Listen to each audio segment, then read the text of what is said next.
a very collaborative and productive way. We've been focused on building sustainable, resilient, diversified supply chains, something we know after COVID is particularly critical.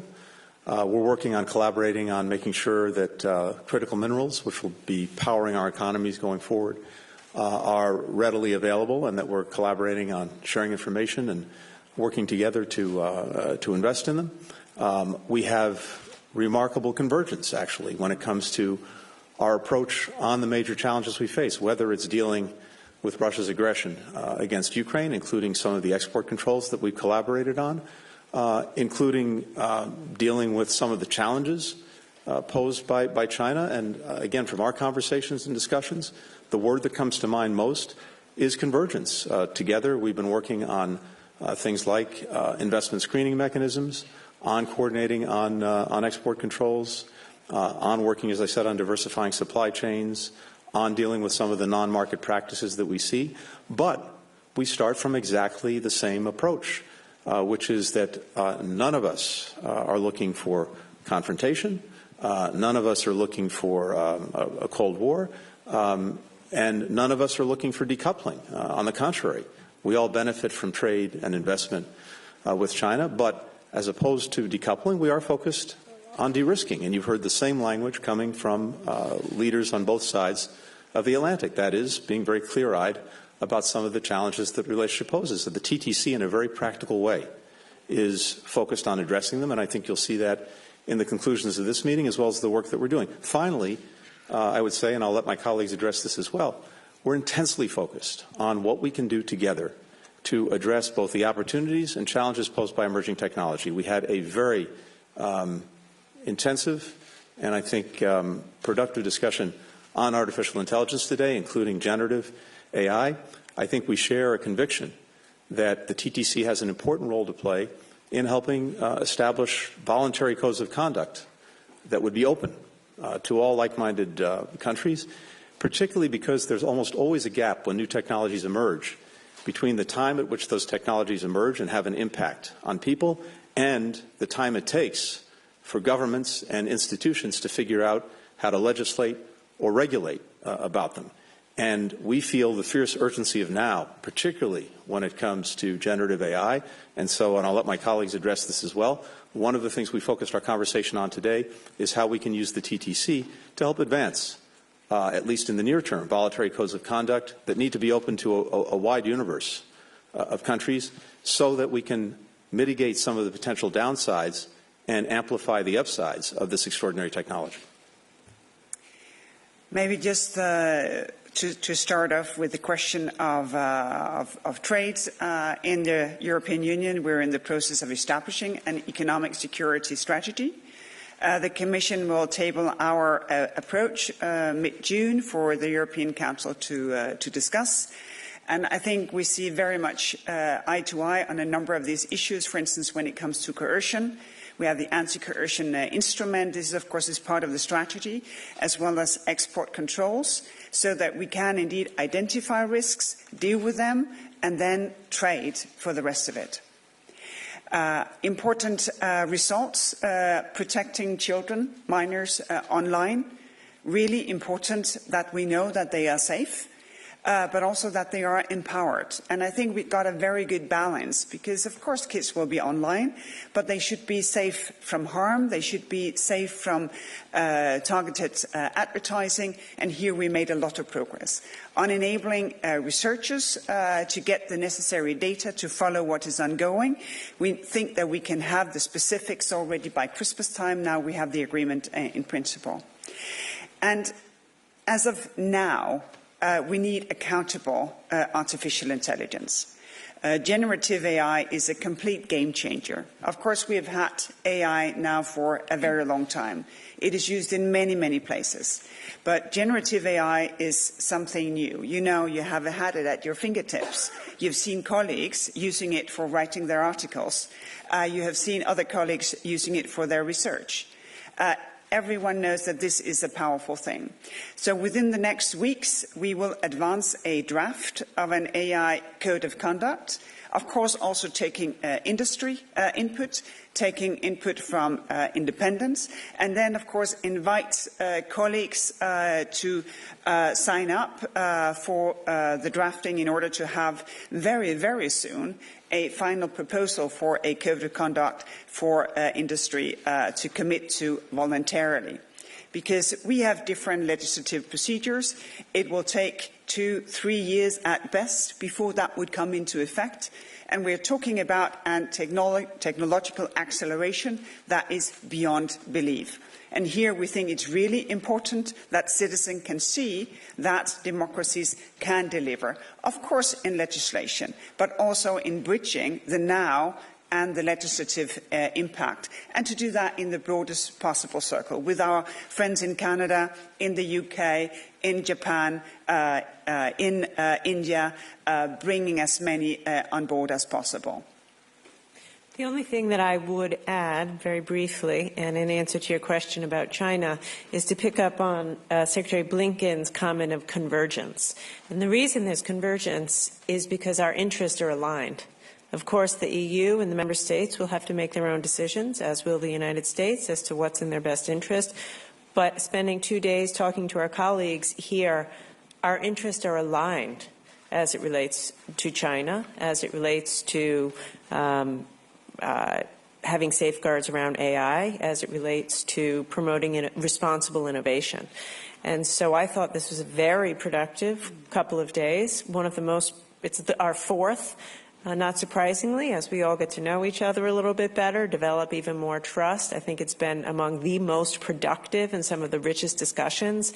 And I have no doubt that what will follow from this meeting will be some really concrete outcomes around responsible safeguards for artificial intelligence, better coordination around semiconductors and our semiconductor strategy, and just general convergence as we realize our interests are aligned and we continue to work together.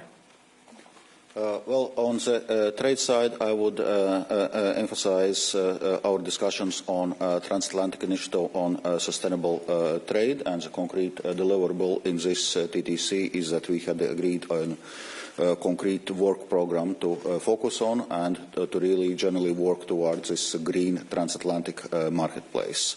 We just finished our stakeholders event, and it must be said that this message was coming also very clearly from the stakeholders that they are expecting us to work together on the green transition. And we also agreed to instill new energy in our work on trade facilitating measures to look how we can advance in areas like conformity assessment, use of digital tools for trade facilitation, and other steps in this area.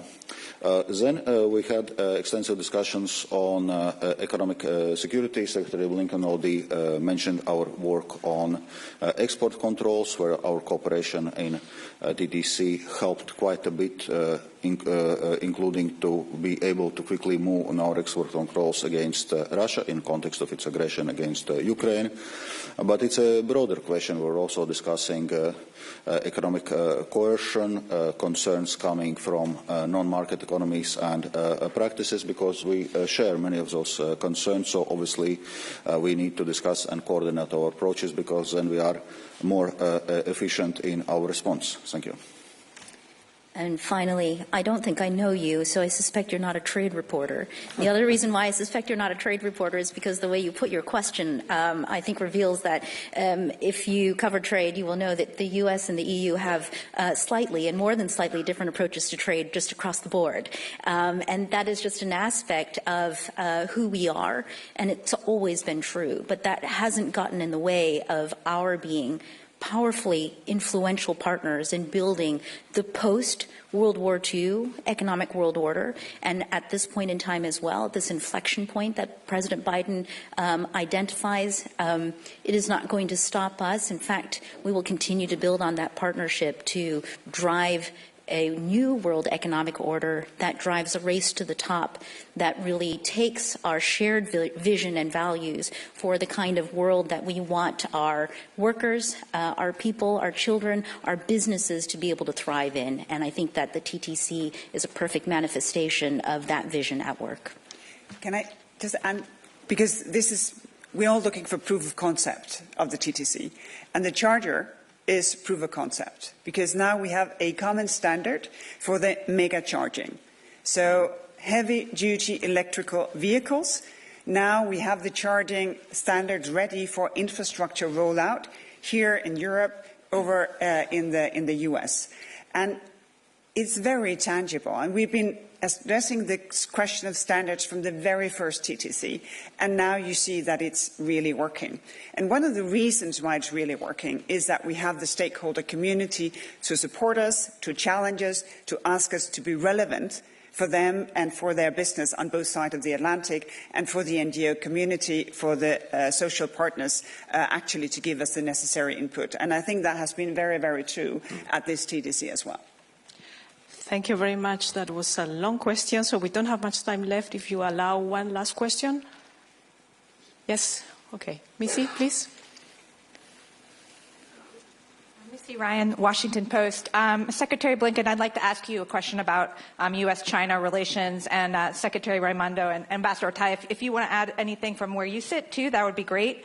But Secretary Blinken, the Pentagon issued a statement yesterday about what it said was a dangerous interaction between a U.S. jet and a Chinese military plane, the second in 6 months. China has also lashed out at the United States over reports that it had rebuffed requests for meetings with Secretary Austin, and there have been a series of mutual accusations regarding commercial and trade practices in the last week. How do you see all of this in the context of the Biden administration's hope for getting the bilateral relationship back in a better place, potentially rescheduling your visit? And more generally, how do you do the cooperate piece of your compete, cooperate, contest strategy when these things keep happening? Thanks. Thanks, Missy. First, with regard to the planes, our planes were flying in international airspace on a routine mission. Chinese pilot took dangerous action in approaching the plane very, very closely. There have been a series of these actions directed not just at us, but at other countries in recent months. But I think it only underscores why it is so important that we have regular, open lines of communication, including, by the way, between our defense ministers. It's regrettable that the meeting that Secretary Austin sought did not go forward with his Chinese counterpart. But for us, for President Biden, this underscores why it's so important that across the government, at the most senior levels, we are regularly engaged. And that's exactly what President Biden sought to do when he met with President Xi Jinping in Bali last year, and what they agreed to do, and what we hope that we can get back to, because it's clearly in the interest of both countries. The most dangerous thing is not to communicate, and as a result, to have a misunderstanding and miscommunication. And as we've said repeatedly, while we have a real competition with China, we also want to make sure that doesn't veer into conflict. And the most important starting point for that are regular lines of communication. It's also, by the way, what I think the world is looking for us to do. What I hear around the world is countries looking to the United States, Europe, China, to manage the relationship that we have responsibly. And we very much seek to do that.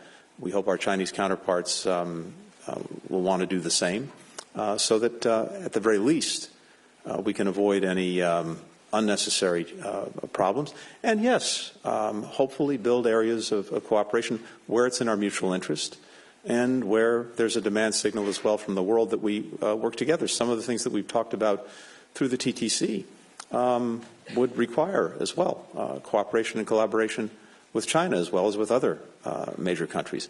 We look to do that, and we hope we'll be able to proceed. I would just add to that point of opening a dialogue. I had a productive meeting on Thursday of last week in person with Minister Wong, the Commerce Secretary, who came to D.C., and it was a candid, direct, productive exchange where we tackled head-on some of our issues related to economic coercion and other irritants, but also where we agreed to keep the channel of communication open in the hope that increased dialogue would lead to de-escalation of tension and an ability to solve problems. And I'd like to recenter the conversation here at the TTC on the U.S. and EU relationship, speaking of channels of communication and how important it is to a vibrant bilateral relationship. Valdis and I committed to each other at the beginning of this year that to keep the global steel and aluminum arrangement negotiations on track, that we would meet every month this year to ensure that our teams are on track to produce. And we've kept that promise. And in fact, I just wanted to preview for you, Valdis and I are not just seeing each other this week here in Sweden, we will be seeing each other next week as well in person. I just want to underscore the ambition that underlies this relationship across all of the areas that you see represented by the different principles on the stage right now. Thank you very much. Unfortunately, we have to conclude because there is no time left. Thank you, everybody, for being here, and thank you to the principals for a very successful meeting today. Thank you.